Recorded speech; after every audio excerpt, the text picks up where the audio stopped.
Fala pessoal, tudo bem com vocês? Meu nome é Guilherme Martins dos Santos, eu sou bolsista do PIBID e sejam bem-vindos, né? A mais uma aula de Fundamentos de Química Experimental aqui. O tema da nossa aula de hoje é bem legal, é a respeito de destilação.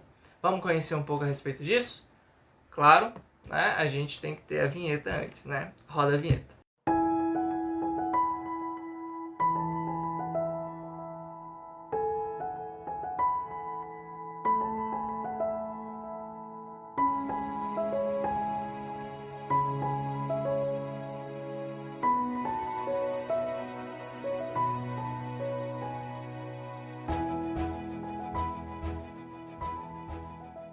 Então, gente, onde é que vai entrar destilação, né, na conexão com o Dr. Stone? Eu acho que vocês devem estar lembrados, né, com o episódio 1, então eu vou mostrar aqui para vocês. Caso vocês não se lembrem muito bem, eu acho que vocês estão lembrados. O Senko, em determinado momento, ele precisa de etanol para produzir o nital, né, que vai despetrificar as pessoas. E como que ele obtém isso? Ele fermenta da uva, né? Só que ele precisa isso em maior concentração. Então o que ele faz? Ele faz um destilador, certo? Um destilador que vai, de alguma forma a gente vai ter o vinho aqui, né?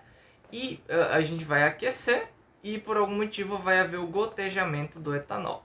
Vamos entender o que está acontecendo aqui direito, né? Vamos entender. Olha, primeiramente, o que é destilação, certo? A destilação é um processo de separação de misturas homogêneas. Então a gente vai ter, pessoal, uma mistura com uma única fase. Ou seja, a gente vai ter uma mistura que quando a gente olha, a gente vê aquilo como se fosse algo homogêneo de fato, entendeu? E como que vai separar? Como que vai haver a separação por meio desse método? A separação ela vai ser feita por meio de diferença de pontos de ebulição, ok? A separação ela ocorre por ebulição, ou seja, eu vou mostrar melhor para vocês vão entender direitinho, mas a questão é que uma das misturas vai começar a ebulir, entendeu? Vai entrar em ebulição.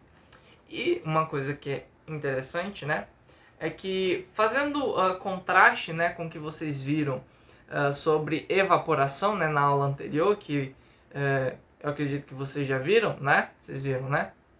Tomara.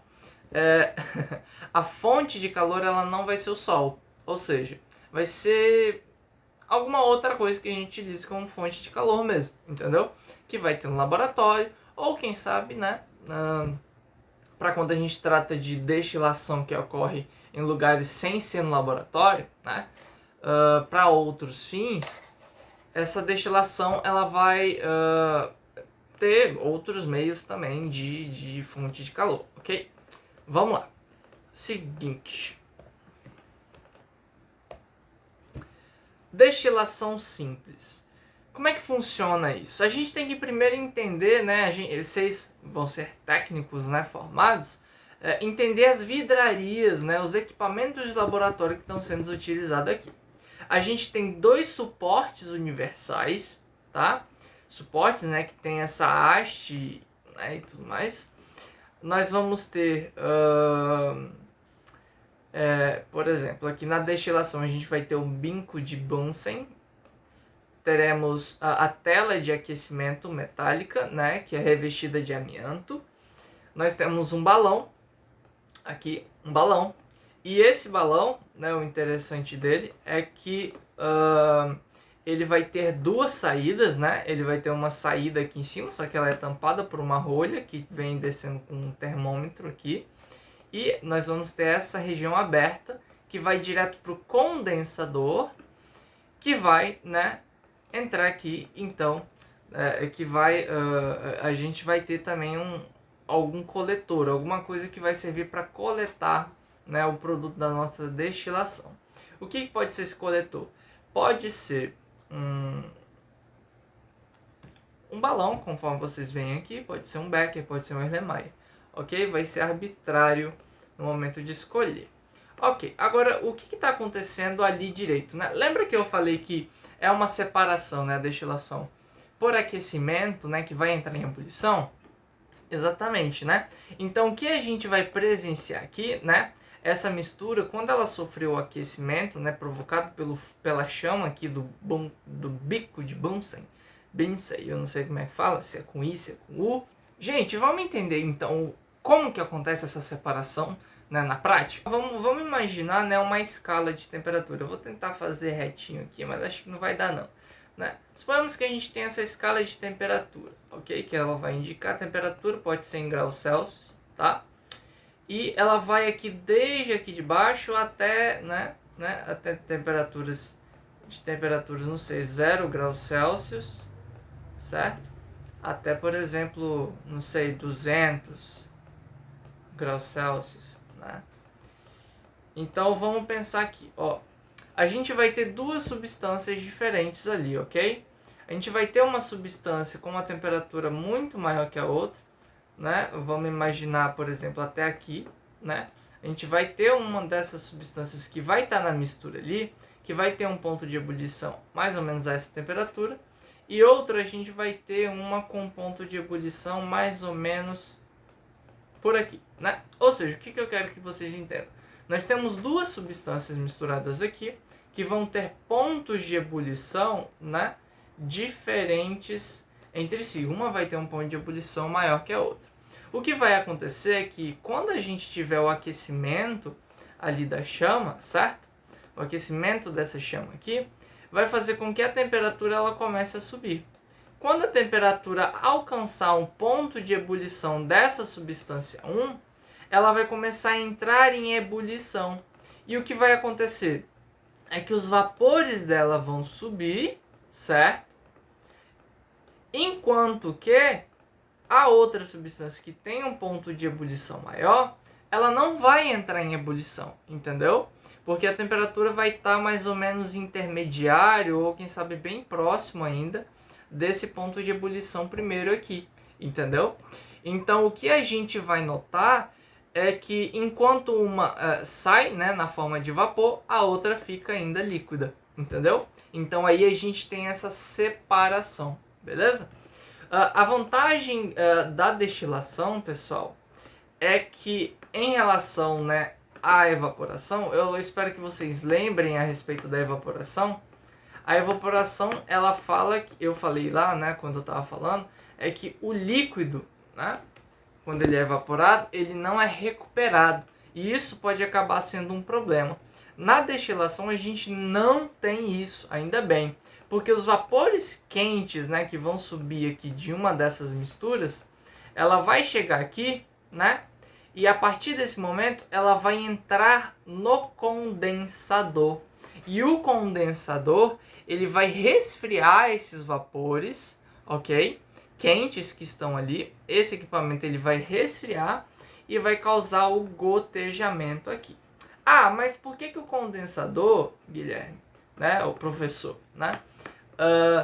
Por que professor, o condensador ele causa, ele resfria, né? É porque justamente é o seguinte, ó, o condensador, caso vocês não tenham percebido, é um tubo dentro de um tubo, que nem uma caneta Bic, né? Esse tubo aqui de dentro, certo? Ele não é conectado com o tubo mais externo, tá? Não tem nenhum buraco aqui que vai conectar os dois, não vai ter, né? E o que vai acontecer aqui é o seguinte, entre os dois tubos a gente vai jogar água, né? Por quê? Porque o tubo maior ele vai ter duas conexões externas que vão proporcionar com que ele entre água aqui, essa água circule, então ela vai sair, entendeu? Basicamente isso aí que vai acontecer. Então quando o vapor quente entrar em contato aqui, ele vai ser resfriado por causa dessa água. Então a gente vai ter o vapor aqui, beleza? Então é assim que funciona a destilação. Agora, o interessante lá do Senko, né? Eu vou mostrar aqui a aplicação, né? Eu vou até apagar aqui. É como que funciona, né, esse esquema, né? Porque a gente tem o vinho esquentando, né? O vapor, então, do álcool, do etanol, é aqui que vai a gente ter justamente a separação do etanol, tá, gente? Por quê? Porque o etanol né, ele vai ter um ponto de ebulição menor do que os outros componentes do vinho e vai fazer com que justamente, né, o vapor venha e goteje, de alguma forma condense e chegue aqui. Existe uma forma que o Senko fez de condensar. Ela talvez não fique muito clara aqui, né? Mas eu gostaria de propor um desafio para vocês, para inclusive vocês me mostrarem, né, para mim e para a professora, na reunião que a gente vai ter para tirar dúvidas, né? Onde vocês acham que fica o condensador, digamos assim, o que vai causar a condensação desse negócio, beleza? Eu gostaria que vocês me dissessem e a gente vai continuar a aula aqui, beleza? Uma coisa que eu achei interessante é tratar a respeito do etanol, né? O etanol, ele é muito importante, né? É uma substância muito importante, muito utilizada pela gente, e ele tem uma história interessante também que eu gostaria de tratar com vocês, tá? O etanol, é claro, ele é muito volátil e ele sempre deve ser mantido em ambientes, em recipientes fechados, tá? Porque ele evapora. Por isso que você não deve deixar com a tampa aberta do seu álcool ali para limpeza, né? Ou para higienização das mãos, porque ele vai perder, né, etanol para o ambiente, álcool, e isso você vai perder, né? Tá perdendo dinheiro. E também no caso da higienização, né, às vezes precisa de uma porcentagem certa, beleza? Ok. O etanol ele serve então para higienização, e uma coisa interessante dele é que ele serve de fonte de energia, né? A produção de etanol no Brasil é bem grande, né? Tanto que ele é o segundo maior produtor de etanol do mundo, exatamente. Do que ele produz, né? A partir do que ele vai produzir? A partir da cana. A gente aqui no Brasil produz a partir da cana. Nós só perdemos para os Estados Unidos, que fazem a partir do milho, entendeu? Então, como é que vai produzir então esse etanol, né, gente? Lembra da aula passada? Justamente, da aula passada eu não digo, né, mas das aulas passadas, né, por meio da fermentação alcoólica. Então, havendo essa fermentação, né, e consequentemente, né, uma destilação, né, a gente vai ter isso. Tá? Uma coisa que eu quero frisar: fermentação, ela vai produzir etanol, mas não vai provavelmente produzir em uma quantidade legal. Então, por isso que se destila, né, para obter só realmente a grande quantidade. E na indústria, né, e tudo mais, nós temos dois tipos de etanol produzido, né? O etanol anidro e o etanol hidratado. Qual que é a diferença entre ambos? É a composição, né? A proporção entre etanol e água. O etanol anidro, ele tem 0,5% de água, né? E 99,5% de etanol. E ele é muito, né, importante para mistura com gasolina, entendeu? O etanol anidro, o que vai acontecer? Né? Ele vai misturar, né, com um grupo de hidrocarbonetos que a gente chama de gasolina A, beleza? Para formar o que se chama de gasolina C, que é a mistura de ambos, entendeu? A gente vai ter essa mistura ali, né, e a gente vai ter a gasolina C. A gasolina C é a gasolina que a gente consome. Quer dizer, a gente não, né? O carro consome. Não bebam gasolina, tá bom? Então, essa gasolina ali, ela vai ela vai ser a dos automóveis e tudo mais. Essa gasolina A, que a gente chama, esses hidrocarbonetos que misturam com etanol anidro, ela não é utilizada, ela não é vendida, tá bom? É ilegal vender ela, parece, né? Não pode. Diretamente para o cliente, no caso, não pode. Teria que vender para o posto, né, e tudo mais. Ok. Além disso, a gente tem o etanol hidratado, né? O etanol que tem 5% de água. O hidratado, pessoal, ele está ali para indicar que tem mais água, e é isso aí, entendeu? Ele tem mais água que o outro, e esse daqui também é aquele utilizado como combustível no carro, tá? Pontos positivos e negativos, né? Porque o etanol ele surge como uma alternativa, né, para a questão dos hidrocarbonetos. Porque a questão dos hidrocarbonetos que vêm do petróleo, né, eles vêm do petróleo, justamente é que essa fonte de energia que a gente utiliza, ela pode um dia acabar, né? Então a gente tem que procurar alguns outros métodos para ter esses combustíveis, né, mais de ter, na verdade, outros combustíveis que seriam renováveis. E o etanol ele seria um desses, beleza? Além disso, né, a gente também tem pontos negativos, tá? Esse seria um ponto positivo, né, dele ser renovável.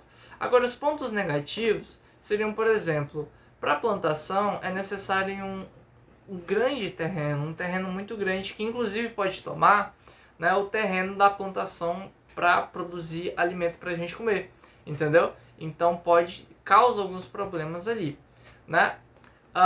O aumento justamente, né, de terras, né, para plantação de cana, de milho, para produção de etanol, ele pode, né, gerar um aumento de preços, porque justamente, né, é uma questão de mercado, né? Se você tem menos alimento produzindo, né, porque você vai ter, se você utilizar, né, cana, a sua plantação só para plantar cana, né, e os fazendeiros tudo só para plantar cana para ganhar dinheiro, né, que é o que todo mundo quer, né, ganhar dinheiro na vida, mas isso vai acabar tomando, né, da plantação e, né, justamente por ter uma menor quantidade, isso pode aumentar o preço, tá?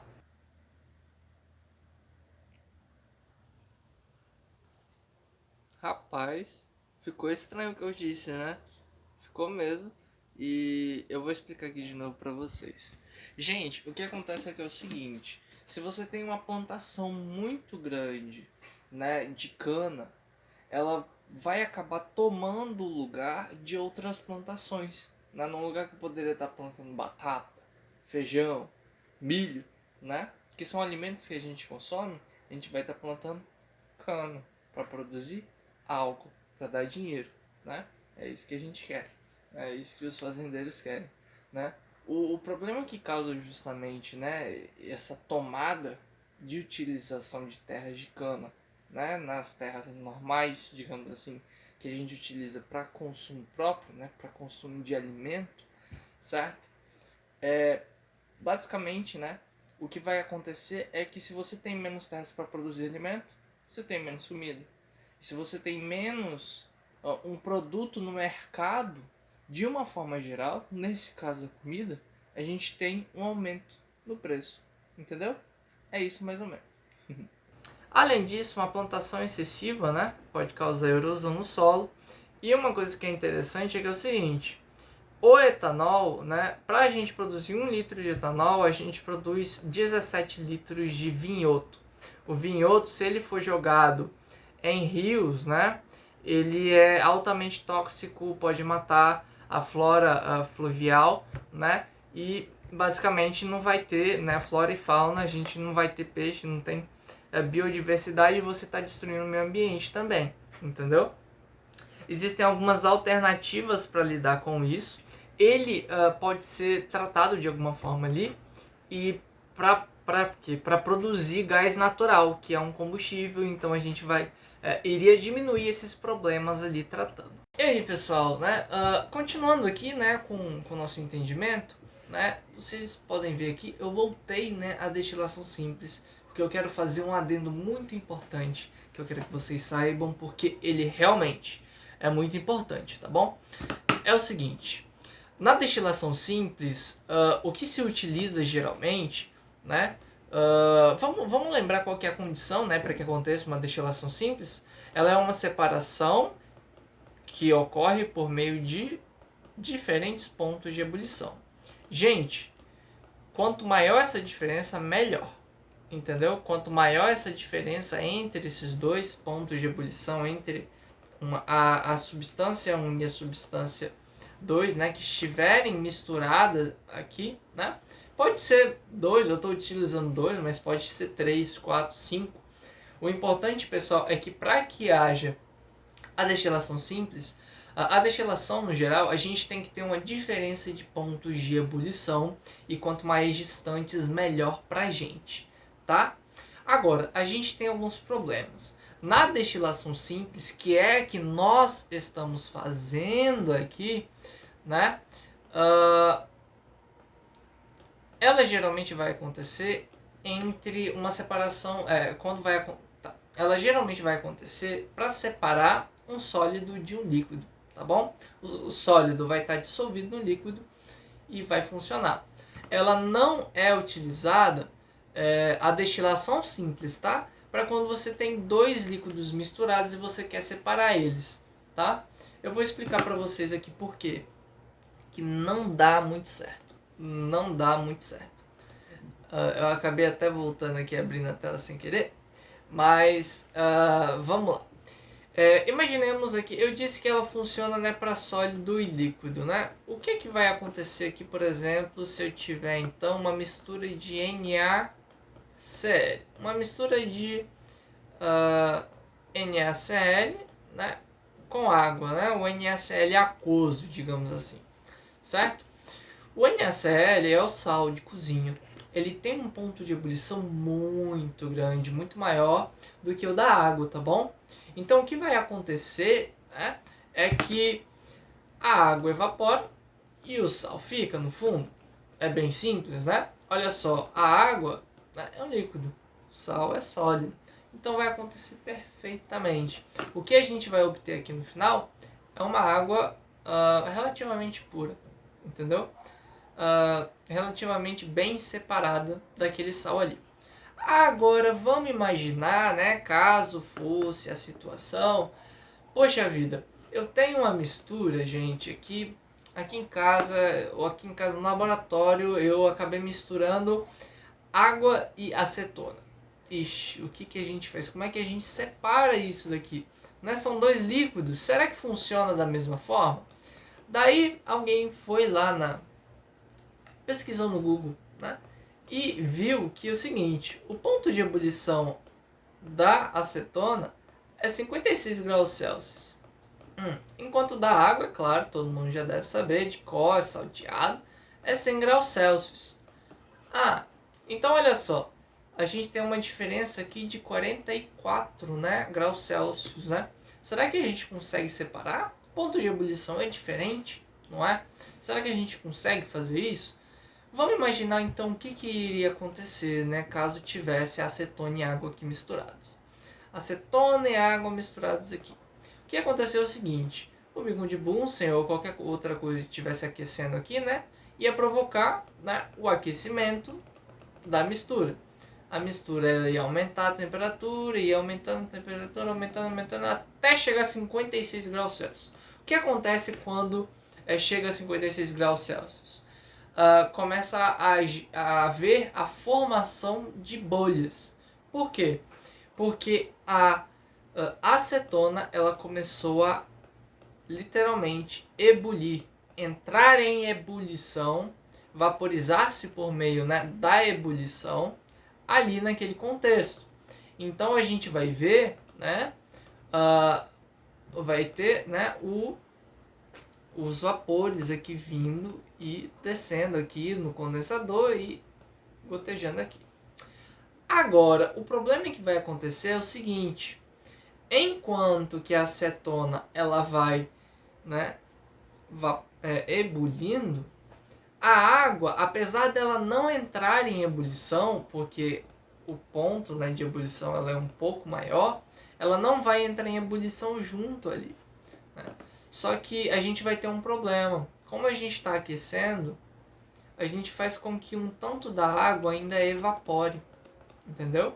Então não toda a água vai, mas um tantinho da água, uma certa quantidade da água vai vir e vai condensar e vai descer junto. Então o que a gente vai obter no final não vai ser uma separação, entendeu? Porque antes a gente ia ter água e acetona. Aqui a gente vai ter também água e acetona, né? O que é um problema, né? A acetona, claro, vai estar em maior porcentagem, né, de quantidade ali, vai estar em maior quantidade do que a água aqui em relação, né, a isso. Mas a gente não vai ter uma separação completa. O que é que a gente faz, Guilherme? O que é que nós fazemos, né? Bem, para responder isso, né, os cientistas eles inventaram um recurso bem simples, que é o seguinte. Eu estou mostrando aqui uma outra figura, né, da destilação fracionada. A outra é simples, essa daqui recebe o nome de fracionada. Por que será? Por causa do seguinte, gente. Ó, aqui todos os equipamentos, se você ver, é o mesmo princípio, pode estar até um pouquinho diferente. Por exemplo, lá é bico de Bunsen, aqui é manta de aquecimento, mas o princípio é o mesmo, é alguma coisa fornecendo calor, né? A gente tem um condensador aqui em espiral, né? Mas tá tudo bem, é basicamente, né? Lá a gente tava usando um balão, mas aqui a gente está usando um Alemanha para coletar. Mas o princípio é o mesmo, né? A gente está aquecendo, tem a substância aqui no balão de aquecimento, né? A gente tem um condensador e a gente tem um coletor aqui. É a mesma coisa. A única coisa, pessoal, que o cientista resolveu acrescentar para essas situações aqui específicas, gente, é a coluna de fracionamento. É esse instrumento aqui que um tem e o outro não tem. Para que serve a coluna de fracionamento? Para resolver aquele problema. Mas como é que ele vai resolver? O princípio da coluna de fracionamento, pessoal, é o seguinte, né? Lembrando lá da acetona e da água, né? A acetona está ebulindo, soltando muito vapor, né? Enquanto que a água, ela vai estar soltando um vaporzinho um pouquinho aqui e ali, porque ela está também evaporando, né? Então, o que eu vou fazer com que separe? A água, quando o vapor de água estiver passando na coluna de fracionamento, toda a coluna de fracionamento ela é construída a partir de obstáculos que vão impedir com que continue, né? Com que o vapor ali continue. Então, basicamente, o que vai acontecer é que o vaporzinho de água ali, ele vai começar a subir, subir, subir, subir, subir, subir, subir, vai encontrar o obstáculo, vai condensar, né? Ou seja, voltar a tornar líquido e vai cair aqui dentro e voltar para o balão. Entendeu? Isso, né? Uma coluna de fracionamento vai fazer com que a gente tenha, né, uma separação, né, bem melhor, né, entre a acetona e a água. Por que que isso é possível? Né? Porque na coluna de fracionamento a gente vai ter esses obstáculos e a temperatura da coluna de fracionamento é diferente da temperatura que está acontecendo aqui. Então o vapor de água, quando vai subir, ele vai encontrar uma região mais fria e é por isso que ele vai condensar, tá? Por isso que ele vai condensar nos obstáculos que vão existir ali. Beleza? A coluna de fracionamento também é utilizada muito, muito, muito mesmo na indústria petrolífera e ela é muito importante. Vocês estão vendo isso na tela, é uma representação simplesmente maravilhosa, mas vamos desconsiderar, né, daqui para cá. Vamos desconsiderar por enquanto essa parte aqui. Vamos considerar apenas essa, né? O que está acontecendo aqui? Gente, é assim que a gente consegue separar as coisas que estão dentro do petróleo. O petróleo é uma mistureba gigantesca de várias coisas, entendeu?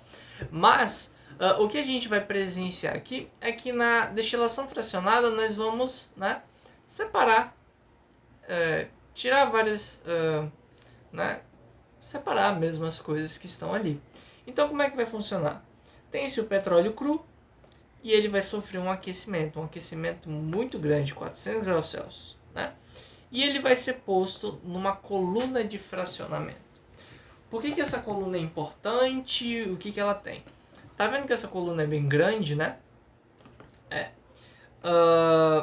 O que vai acontecer, pessoal, é que é o seguinte. Quanto mais próximo, né, ela estiver do forno, mais quente vai ser essa atmosfera, digamos assim, interna, né, essa região ali interna da coluna de fracionamento. E conforme ela vai subindo, a temperatura ela vai diminuindo gradativamente, entendeu? Então o que é que vai acontecer na moral da história? É o seguinte, o petróleo, ele é um líquido, né, meio viscoso, né, na vida real, né, quando a gente pega ele. Quando ele for aquecido, ele vai se tornar um gás, né? Então, a gente, né, a separação, como é que ela vai acontecer? Ela vai acontecer assim, ó. O gás, ele vai entrar e, né, o gás esse gás ele vai começar a subir, tá? Ele vai começar naturalmente a subir. E conforme for diminuindo a temperatura, os vários diferentes componentes, né, presentes no petróleo vão se condensar, vão tornar a ser líquidos novamente, entendeu? Mas de maneira separada. Vamos entender mais detalhadamente. Vamos lá, ó. Seguinte. Entrou o vapor de petróleo, né? Ok. Então daí a água, o ar, perdão, o gás, né, vai começar a subir. Quando chegar nessa região aqui, que ela vai ter a temperatura lá de 250 a 360 graus Celsius, a gente vai ter o que? Toda substância que tiver ali presente no petróleo, né, que condensar a essa temperatura e tiver um ponto de ebulição nessa faixa de temperatura, ela vai deixar de ser gás, né, e vai se tornar líquida, porque está diminuindo a temperatura, né? É uma coisa natural de acontecer, né? E então elas vão ficar aqui nessa parte, né? E elas vão passar por esses canos aqui e tudo mais, beleza? Ok, mas o vapor ele continua, o ar ele continua, ele vai continuar subindo, né? O vapor de petróleo. Quando chegar de 150 a 250 graus Celsius, né? O que a gente vai ver é o seguinte: parte desse gás que vai estar aqui, né, de petróleo, ele vai condensar também, né, e vai vir para cá. E assim sucessivamente, ou seja, né, conforme a gente vai subindo, a gente vai obter substâncias que tornam líquido a uma temperatura mais baixa, né, do que as que estão ali em cima, beleza? Então, o que a gente vai ter como resultado final? Né? Digamos assim, cada etapa, né, que a gente vai ter dessas temperaturas, a gente vai obter um líquido, certo? Diferente, que vai dar origem a alguma coisa que a gente utiliza. Por exemplo, óleo diesel, né? Por exemplo, nessa faixa aqui se obtém o óleo diesel, né? E os óleos leves, ok? Nessa faixa de temperatura aqui, vai se obter o querosene, beleza? Que é o combustível do avião. Mais ou menos nessa região aqui, de 35 graus Celsius a 140 graus Celsius, você vai obter a gasolina. E nessa parte mais acima, né, você vai obter também outros compostos e, né, olha só interessante, ainda vai ter algum gás ali que não vai se condensar ainda, que não vai tornar-se líquido, né? Esses gases formam o GLP, que é o gás liquefeito de petróleo, que é utilizado aí, né, para combustível, né? Esse gás GLP, né, caso vocês não saibam, uma curiosidade, é o gás de cozinha, entendeu? O que vocês utilizam aí em casa, tá? Agora, essa parte aqui eu tinha apagado, né? Por quê? Porque aqui o que vai acontecer é o seguinte: parte daquele petróleo, né, que foi saiu aqui como gás, né? Ele logo de cara ele já vai se tornar líquido. Esses que logo de cara se tornam líquido, eles são submetidos a um encanamento, né? Que vai sofrer um outro aquecimento, para ter de novo uma outra etapa, né, de uma outra coluna de fracionamento, para a gente conseguir separar melhor ainda, entendeu? É basicamente isso que vai acontecer. É assim que se obtém, né, muitas das coisas que a gente tem aí, que a gente consome, né? Beleza, né? Então, pessoal, agradeço muito pela presença de vocês, pela paciência, por estarem mais uma vez aqui comigo. E tchau, tchau, né? Vejo vocês aí na próxima reunião. Bye, bye.